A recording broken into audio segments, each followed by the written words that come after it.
O texto escolhido para a leitura de hoje é primeiro livro de Samuel, capítulo 12, versos 3 em diante.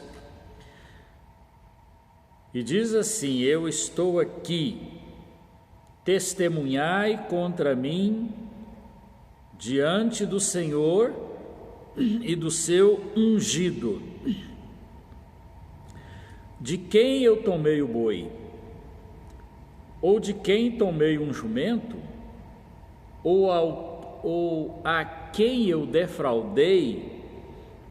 Ou a quem tenho oprimido? Ou da mão de quem tenho recebido suborno para encobrir os meus olhos com ele? Se fiz uma destas coisas, eu vos restituirei. Eles, porém, responderam: Em nada nos defraudaste, nem nos oprimiste, nem tomaste coisa alguma da mão de ninguém. E lhes disse: O Senhor é testemunha contra vós, e o seu ungido é hoje testemunha de que nada achastes na minha mão. Ao que o povo respondeu: Seja Deus testemunha. Aleluia.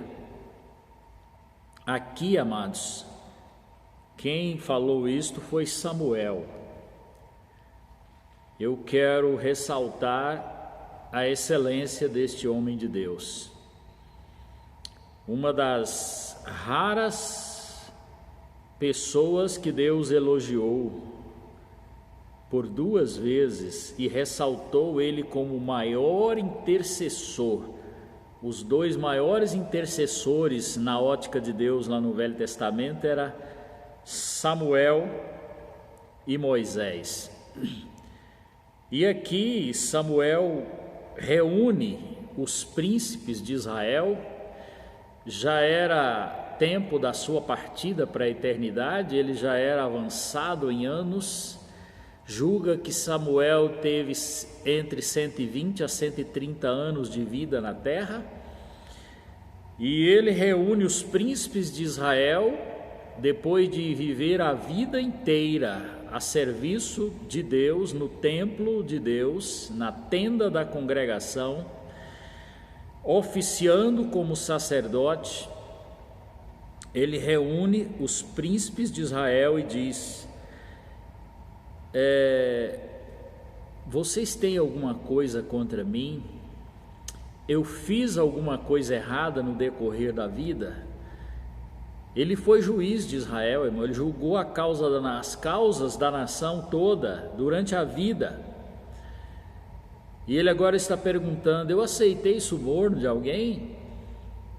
Eu fui injusto com alguém? Eu distorci o direito de alguém? E todo o povo disse: não, você não fez nenhuma destas coisas. E ele disse: posso chamar Deus como testemunha? E os príncipes de Israel disseram: sim, seja Deus testemunha de que hoje nós não achamos nada, absolutamente nada do que te acusar. Eu penso que Samuel queria ter uma partida tranquila para a eternidade, né? Então ele se expõe a uma consulta que poucas pessoas teriam coragem de fazer na vida. E ele foi contado entre os nobres por algumas razões, irmãos.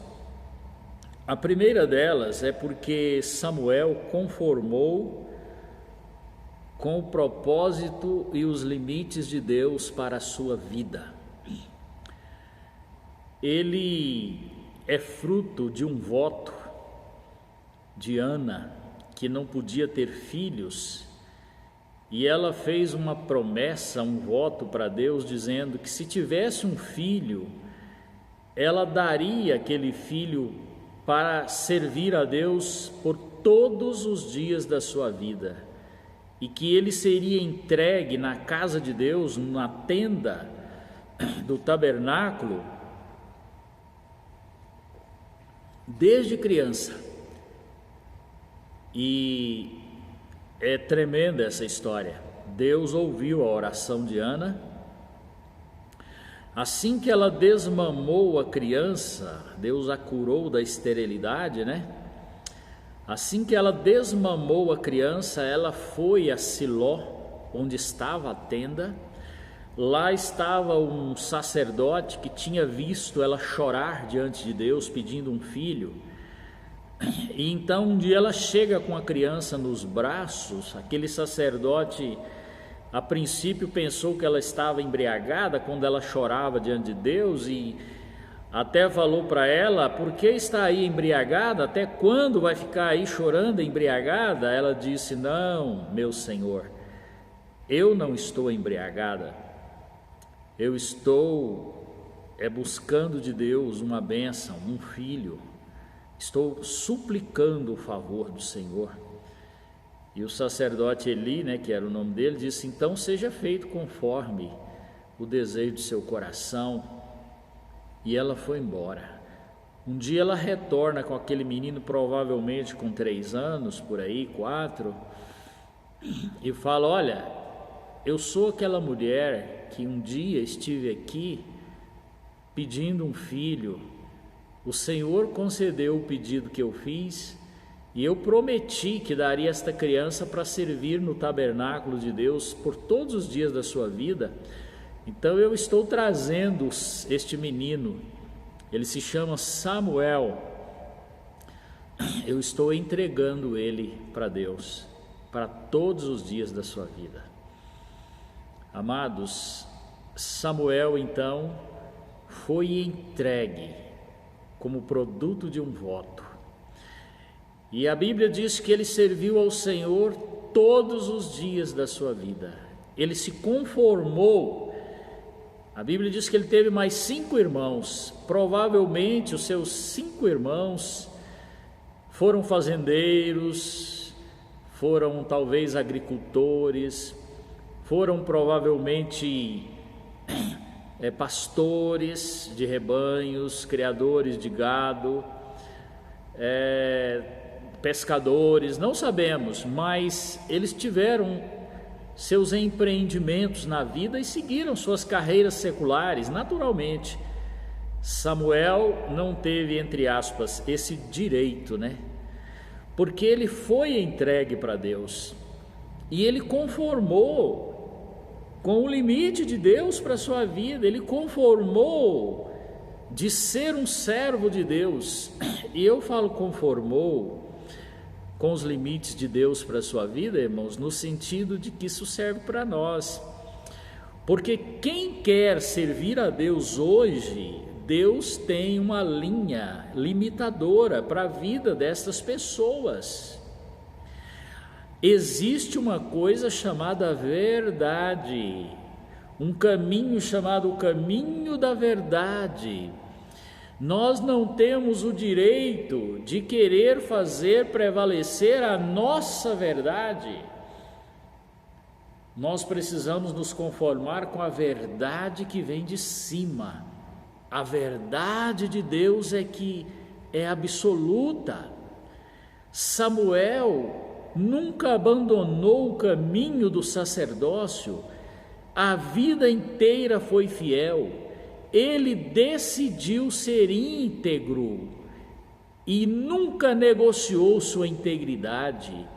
Não tinha ninguém que pudesse apontar o dedo para ele. Ele honrou o chamado de Deus para a sua vida. Ele honrou o testemunho de Deus. E ele glorificou a Deus com o seu procedimento, com a sua conduta. Este homem, ele viveu só para Deus, ele não viveu para ele mesmo, como tantos outros na Bíblia Sagrada, que nós podemos ver e que eu pude conhecer na minha vida cristã. Posso citar o exemplo do meu pai na fé, Melvin Edvard Huber. Ele não viveu, e sua esposa Catarina Huber, eles não viveram para eles mesmos, irmãos. Eles nunca buscaram nada nessa terra. a não ser que primeiro tivesse Deus, né? Então, nós temos que entender esta mensagem. Como é a nossa vida, irmãos? Nós estamos conformados com o padrão de Deus, com o limite que Deus tem para a vida cristã, e temos obedecido a verdade de Deus para nós? Outra coisa interessante é que Samuel aprendeu desde cedo a ouvir a voz de Deus, quando ele ainda era um menino, irmãos. Tinha, parece que 5 para 7 anos por aí. Ele estava dormindo lá na tenda junto com o sacerdote, e uma voz do céu dizia: Samuel, Samuel. E ele pensava que era o sacerdote que estava chamando, e corria até o sacerdote, falava: você me chamou, sacerdote? Ele disse: não, não te chamei. Até que na terceira vez que a voz chamou, ele disse: fala, Senhor, porque o teu servo ouve. Ele não sabia, mas ele aprendeu a ouvir a voz de Deus. E se eu e você queremos ter êxito na nossa jornada, irmãos, nós precisamos aprender a ouvir a voz de Deus, sobretudo a voz interior no Espírito, porque o Espírito de Deus testifica com o nosso espírito. Nós somos nascidos de Deus. Nós não recebemos o espírito do mundo, mas o espírito que vem de Deus, e que nós podemos chamá-lo de Abba, Pai. Precisamos aprender a ouvir a voz de Deus através das Escrituras Sagradas. Deus fala pelo seu livro. Esta é a constituição dos céus.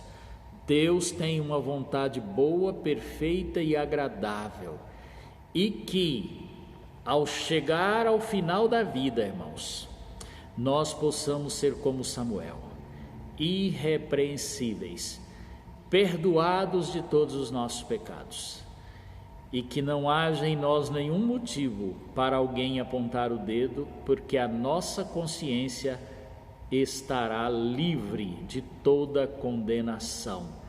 Este é o desejo de Deus para nós, e este é o desejo de Deus para a sua vida. Vamos aprender com Samuel? Que o Deus de Israel te abençoe. Essa história é linda. Se você é edificado, compartilhe e assine o canal Israel Gouveia no YouTube. Fique na bênção. O Deus de Samuel te abençoe.